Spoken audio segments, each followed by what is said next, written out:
Sathanda ukubingelela abalandeli be-channel sesichazekana amaphupho. Igama lami nguHlengi Wesibongo Mbotho-ke. Namhlanje nje ngithi-ake ngibe nesifiso sokuchaza ukuthi umbona kanjani umthakathi noma izinhlobo zabathakathi ngokuhlukana nje kwazo, noma umbona kanjani umuntu ongumthakathi, noma iziphi izinto ezenziwa umuntu ongumthakathi. Esiqalela nami, khona umthakathi osuke umthakathi nje ukuthi uthakatha umndeni wakhe, kube umthakathi othakatha emphakathini, kube umthakathi othakatha isizwe sonke, yonke le nto engishoyo.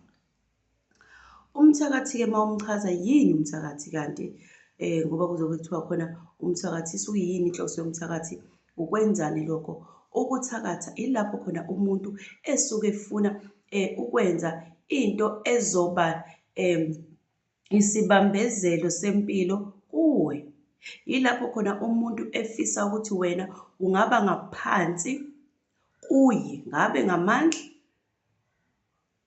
emimoya, ngabe ngamandla okusebenza, ngabe amandla empumelelo, ngabe nje yonke into osuke wena ufisa ukuba iyona enhle, yena afuna ukuyibona ibe ngaphansi kwakhe. Yayizwa le nto leyo, ibe ngaphansi kwakhe, ungabi ngaphezulu kwakhe. Kusuke kodwa yonke le nto leyo ihlanganisa ukuthi shuthi lowo muntu akakufiseli okuhle, ufisa wena ube yisigqila sosizi, ube isigqila senhlupheko, ngabe ukugula, kungabe yonke into engase ikwenze engahambisani nezifiso zakho, engahambisani nempumelelo yakho. Inhloso yobuthakathi isuke ilapho-ke, noma inhloso yomthakathi isuke ilapho-ke. Obani labo abasuke benza leyo nto? Ngaba umuntu oyilunga lomndeni emndenini. Kanjani? Uthola ukuthi umuntu emndenini wakhe nizalwe nababaningi, noma nikhaya elikhulu, noma nikhaya elingaleyo ndlela leyo nina eniyiyona. Abuke abona ingane kasibani uthi ongathi lona uhlakaniphile, engathi lona uzoyidlula yami ingane, engathi lona ufuna ukwenza izinto ezingcono okudlula ezinye ingane, noma enye ingane ithola ukuthi imonela enye ingane egcekeni, kusukwa nje phansi. Noma ngabe abazali uthola ukuthi uzoba neso lokubuka ukuthi hawu, wena uphasile esikoleni, athi mina ngiphasile, wena uphasile, athi cha mina angiphasanga. Kusuka-ke njalo umona ngaphakathi ukuthi kwenzi, unemibuzo, kwenziwa yini eyami ingabi njengale ekalona. Sekusuka-ke ubuthakathi-ke lapho kokuthi cha, wena ngane yami fanele ungavumi ukuba ngaphansi kwalona. Uzothi uma esekhuluma nengane yakho, uzothi noma ethetha, noma uzobe eyitshela ukuthi wenziwa yini wena, udlulwe yilo. Ufaka umoya wobuthakathi emntwaneni. Akakwazi ukuthi ingane athi mntana wami awenzanga kahle la, yenza kanje. Ake ngikuzame ukukuphusha, ake ngizame ukubambisana nawe entweni yakho ofuna ukuyenza, noma esifundweni sakho ofuna ukusenza, ukuze singakuhluli ngokulandelayo. Cha, ngeke akusho lokho. Uzothi udlulelwani lo. Lo inkinga yakhe uzoyilungisa kanjani? Uzoyilungisa ngokuthi uzolokhu ehleli kuyona engayilungisi, kodwa into azozizwa engcono uma eyenza ukuthi acindezele lo, ukuthi enze izinto zokuthi lo agcine engayi phambili khona bezofana. Yingakho abanye beze bethi kuyophela sofana, ngoba abenzi lutho, bahleli babuka lo ukuthi uzama ukwenza njani, bezama ukumdonsela phansi azoba njengabo ukuze angazobadlula. Ubuthakathi lobo. Ubuthakathi benza ukuthi umuntu angayibheki impilo yakhe ukuya phambili, angayisebenzeli, kodwa abuke ukuthi akulungi amabhadi kanti uhleli akasebenzi. Uhleli hhayi ngoba engasebenzi, ngoba engayisho ufuna umsebenzi, ngisho ukuthi nje akalungisa, akazama ukuhlanganisa into ezozama ukuthi imsize, ahluleke ezamile, abuze amacebo kwabanye ukuthi hawu bafethu, uma kukanjena ukuze ngikwazi ukufika endaweni ethize kwenzeka kanjani, wenza kanjani. Akazihluphi ngempilo, kodwa uhlalela ukubuka impilo yabangathi benza kangcono kunaye. Uma edicilela phansi, uma seyacindezela, enze ama-tricks athize okuthi aphambanise izinto kuloyo muntu asuke engafuni ukuthi amdlule. Ubuthakathi lobo.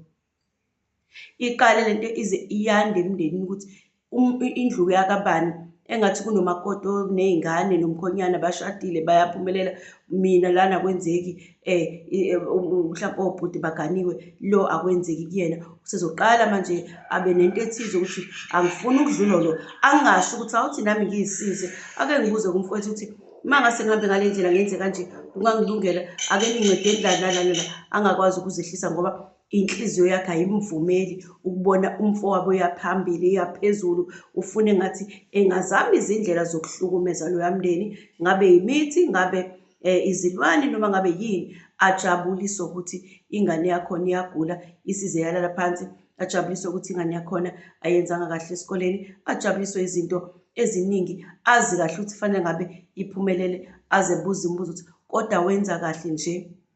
Uzobuza ngoba konakale, funa ukubona ukuthi impela lezi zinto azenzayo ziyenzeka yini.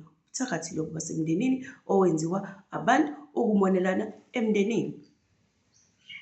Omunye agcine esekuthatha konke kugombela kwesakhe, ahamba aphendule bonke abantu abadlulayo abenze bengasizi umuntu lapha ekhaya, kodwa basize yena kuphela.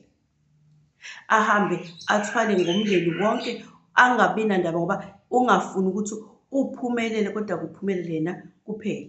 Yingakho ngithi ubuthakathi sokucindezela umuntu ukuthi angayi phambili nempilo, kodwa usizakale loyo muntu yena yedwa. Kwesinye isikhathi kuba ukuthi ufuna ukumcindezela nje abe njengayo ngoba vele akanayo into esekhanda lakhe afisa engazi ukuthi angayisimamisa ngayo aye phambili, kodwa unokuthi udla lokho asuke ekuthola ngaleso sikhathi, ajabuliswe yilokho, kodwa akafuni futhi ukubona abanye abantu bemhlula-ke.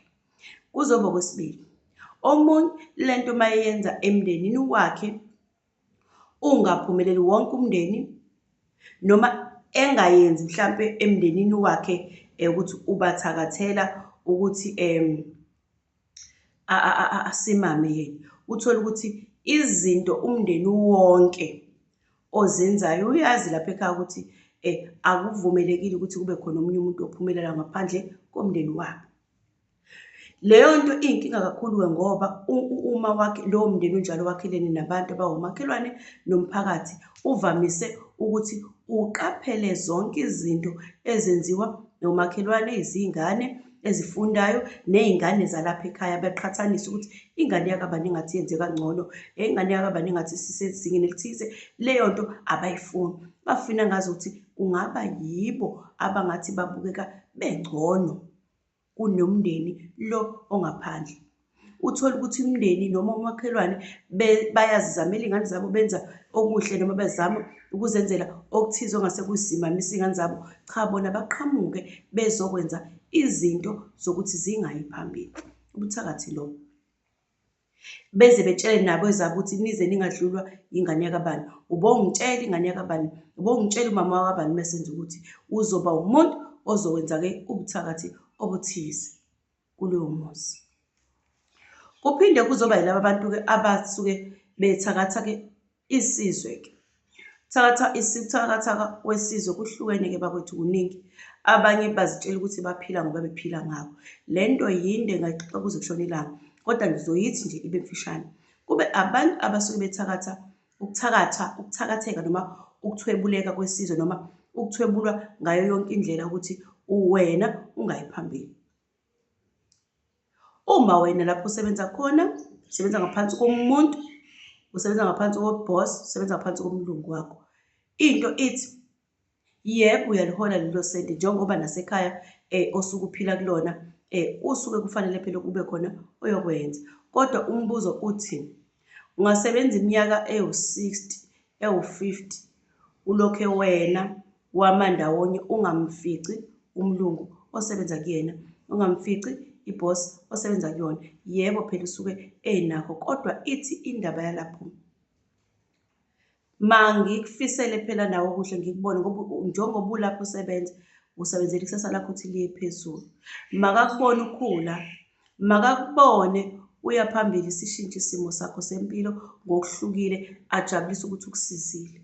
Uma ungaphansi, uhlezi lokhu ungaphansi, kusetshenziswa amandla akho ukwazi ukuthi wena wenze njani, uphakamise okwakhe. Leyo nto ithi ayifane nokuthwebula lapho uthola ukuthi khona kunalaba bantu abahlala emakhaya abanjengomalume, uthi kunomalume uhlala ekhaya ungasebenzi, kunomndeni lapha egcekeni, izingane nobhuti balapha ekhaya. Uthola ukuthi lo muntu uhlala lapha ekhaya ugade leli khaya, ugade imfuyo, ugade iy'nkomo, ugade amasimu, ugade yonke into.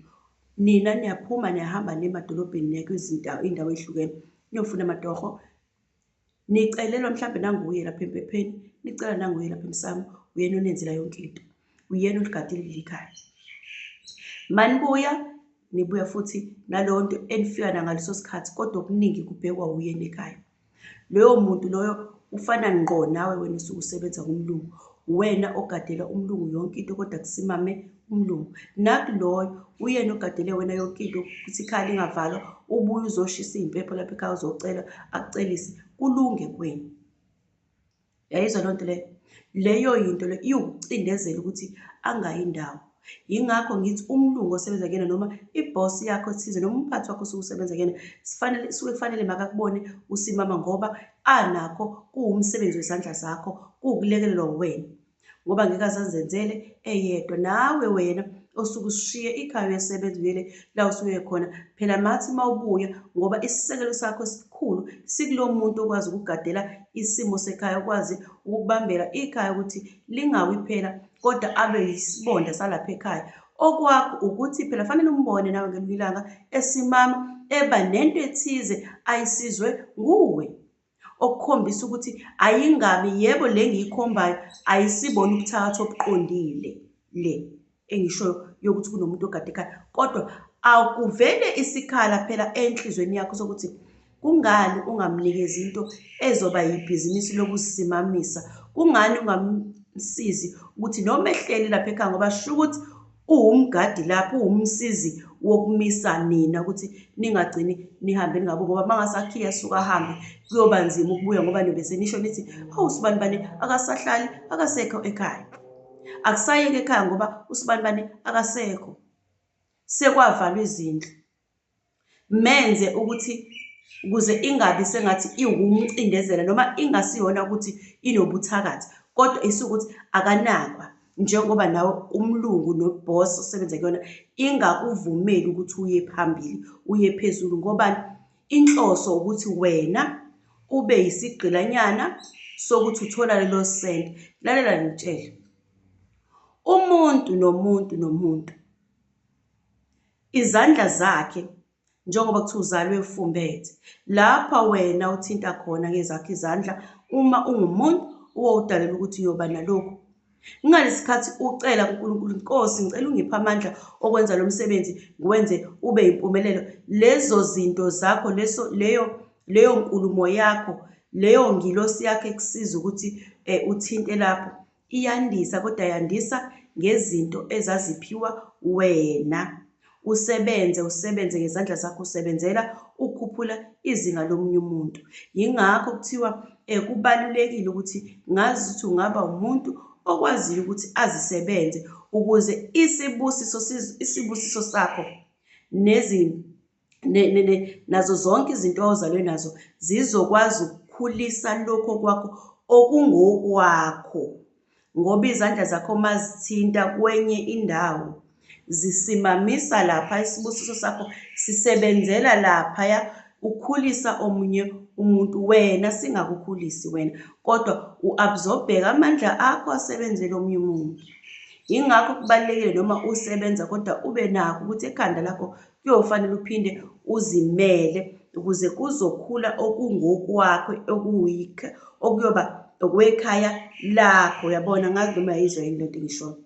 Yingakho ngithi abanye abantu abanobuthakathi obuthize ilaba othola ukuthi bakwazi ukucindezela wena bengakufiseli ukuthi ngolunye usuku uphunyuke phela ube sezingeni eliphezulu, akwazi ukujabula ukuthi wena wakwazi ukuzimela. Baphinde futhi bangagcini lapho abathakathi besizwe abanye banza ukuthi kube nezifo ezithize ezibulala abantu. Zonke lezi zifo ezikhona emhlabeni ezimifakela zokuthi abantu abagule. Yini le? Ifana nale eyenziwa abantu emakhaya ukuthi ngizokushaya ngombhulelo khona uzongabi wena umuntu okwazi ukuzenzela izinto. nakanjalo nakubona basishaya ngezifo eziningi ezehlukene ukuze sizoba ngabantu abayisizwe esisheshayo sidlule. Mhlawumbe uzohlala isikhathi eside ube umuntu ongasakwazi ukuzenzela izinto, ube umuntu ongayilutho, mase bona bekwazi ukuthi bathathe kulowo ngxenye obukade wena uzokwazi ukuthi usebenzise izandla zakho, uhambe ngey'nyawo zakho uzenzele izinto. Sengiqonde nje ukusho ukuthi ubuthakathi buhlukene ngale ndlela ukuthi kuwukucindezela, kuwukwethwebula isimo sakho sesithunzi sakho nesimo somqondo wakho ukusebenzela omunye umuntu, nanokuthi wenzeke izinto wena ungazicabangi ngendlela ofuna ukuzicabanga ngayo. Bayakwazi ukwenza abanye lokho. Abelungu bona bakwenza ngokuthi bazokucindezela ungayi phambili, bazokuthwebula umqondo, bakutshela ukuthi lento ayenziwa kanje, yenziwa kanje, bakufundise izinto ezingazona uzukholelwe kuzo ukuze wena uyohlezi uvaleleke ebhokisini uyitshela ukuthi uphumelele, kanti lento ikalela ukuthi awusoze wangidlula noma ngabe sikuthanda kangakanani. Ngiyafisa ukuyichaza le ndaba ngokujulile le ngichaza la, ngiyithi nje ohlakaniphile noma ojulelwa umqondo wakhe uzoyibona, ngoba ngiyazi khona abazoyiphikisa abafuna ngibachazele yona kanje. Le eyabelungu nokuthwebulwa komuntu nokucindezelwa komuntu nokuthi kube nezifo ifana ncamashi nalapha khona umuntu ezothwebula wena ngesimo somqondo ungabi umuntu okwazi. Kuney'ngane ethola ukuthi isiyagula ngekhanda la emgaqweni yangaba nempumelelo, into yokwenziwa nguganga leyo. Nabo banayo indlela yokwenza leyo nto.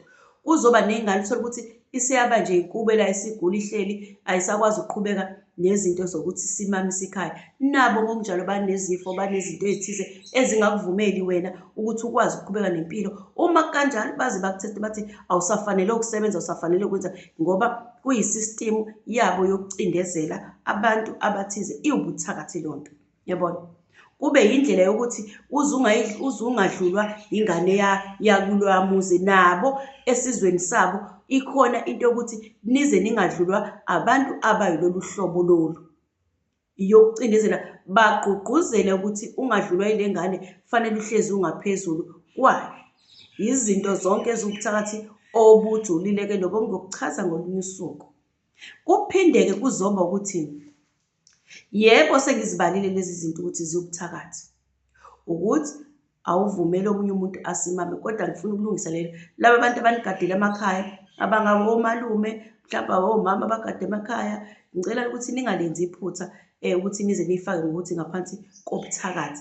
Abanye yebo kungaba yibona, abanye akusikona yikona, kodwa basizeni basimame. Makhele isitolo, makhele into ethize, umenze abe nebhizinisi lokuthi angahlezi akhangeze ezandleni zabo, akwazi ukuzenzela ngezandla zakhe. Omsize khona akwazi ukuthi isibusiso sakhe sisebenze phezu kwaleli bhizinisi osumakhele lona, angahleze isigqila sakho sokugadela nina izinto, ngoba nibuye futhi nizocela ukuthi banishisele impepha bayibe isisekelo sokuqhubeka besimamisa impilo yenu. Bacabangeleni, hhayi ngoba bonke babo basuke ukuthi niqonde noma kuqondwe ukuthi bayathakathe, kodwa balekeleleni ngoba nabo bayisisekelo ey'mpilweni zenu, ivula nje ikhaya.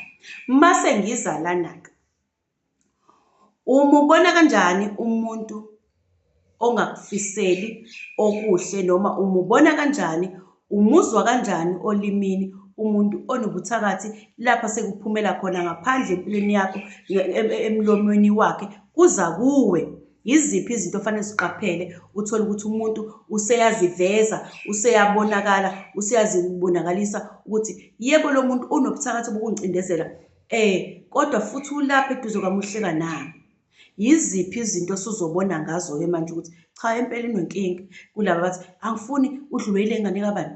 Lalela, uzoke ufike uphethe igrosa yakho, umndeni lo omkhulu, ufike negrosa yakho, nakhu engikuthengile, nakhu umoya wobuthakathi anabo. Ngeke uze umvumele ukuthi leyo nto ayijabulele, aze anconcoze ngendlela yokuthi uyakubonga wena, uyakujabulela, uyayijabulela into oyenzile, uyibona njengento enhle. Ngeke ayibone njengendlela ngento enhle, kodwa uzoyibona njengekuthi shukuthi wena ulwa nami, ufuna ukungiphatha, wena ufuna ukuzikhombisa wena ukuthi ungcono kunami. Ngeke ayibone njengokuthi iwusizo uzowena ubambisana nomndeni. Cha, ngeke ayibone. Okokuqala lokho uzothi uma ufika naye athi awu, hayi beka lapho. Nosibanibani ubeyenzile lento, hawu wenze lento ebekade ngiyenzile, hawu lento ngangayenza ngolunye usuku. Ngeke aza kuphi isibusiso kulonto. Uzoba namagama ayenza ukuthi mayefika kuwena uze uthi hayi ayihlali kahle lento. Into mayingahlali kahle kuwena isuke ingahlali kahle. Into mayikujabulisa isuke ikujabulisa ngoba sofanele ikujabulise. Mayingahlali kahle isuke ingahlali ngoba kusuke kuyiyona lento ayiqondile. Khumbula phela umoya uyakwazi ukuzwa omunye umoya uma ungahambisani. Umoya uyakwazi ukuzwa omunye umoya uma uhambisani.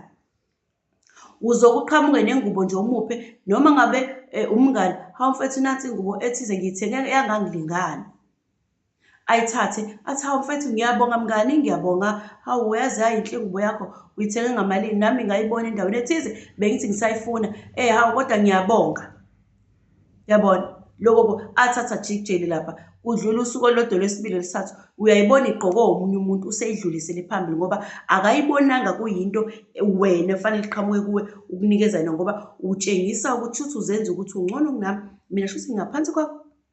Ngoba unomoya ukuthi akufanele wena ube ngaphezulu kwakhe. Omunye uzothi uncoma uthi hawu besiye endaweni ethize, ngikutshela ngey'mpawu zabantu abanomoya wokuthakatha nomoya wokungafiseli omunye umuntu ukuthi angabe ufisa ngenhliziyo ukuthi ngenzeke. Inhliziyo mayifisela ukuthi wena kungalungi, ungagcina esesebenzisa amakhambi athize ukuthi kuze kungakulungeli impela. Uma umuntu ekufisela ukuthi makulunge kuwe impela, engagcina impela ekwazi ukukusiza, ezama izindlela zokuthi usizakale wena. Uma kanjalo into ongayithini, ongayenza kanjani lena? Kufanele uqhelelane eduze kwalabo bantu abanjalo. Kuphinde futhi kuzoba yilapho uthola ukuthi uncoma into eyenzeke kwenye indawo noma uthi hawu besihamba umshado kasibanibani, eyibungeva umuhle umshado. Awu yena uzoqhamuka ukuthi hhayi impela ngubonile nje izinto zakhona bekukuhle kona, kodwa angiyiboni nje indaba yokuthi laba bantu bazophilelana. Angiyiboni indaba yokuthi laba bantu la bantu bazophila kahle. Into engekho le. Uhlezi efaka into ezokwenza ukuthi lento ibe nesihlava esimbi yonakale.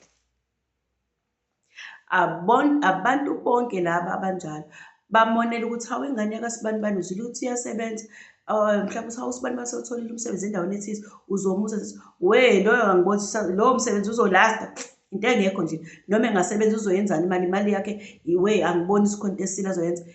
Kube into enjengale, bahlezi benezinto zokungaboni ngeso lokupha, lokufisela okuhle, kodwa benento yokuthi bayiphikise ingenzeki ngomona osuke ukhona ukuthi asifuni ukubona uya phezulu. Yabona, bonke labo bantu abanjengalabo bakwethu bayinkinga ngendlela yokuthi akugcini labo. Yini edala ukuthi bebe njalo? Ngoba basuke bembathwe imimoya yasemakubo engalungile. Lento ihambe izifike ngisho ebudlelwaneni babantu abasuke bezwana.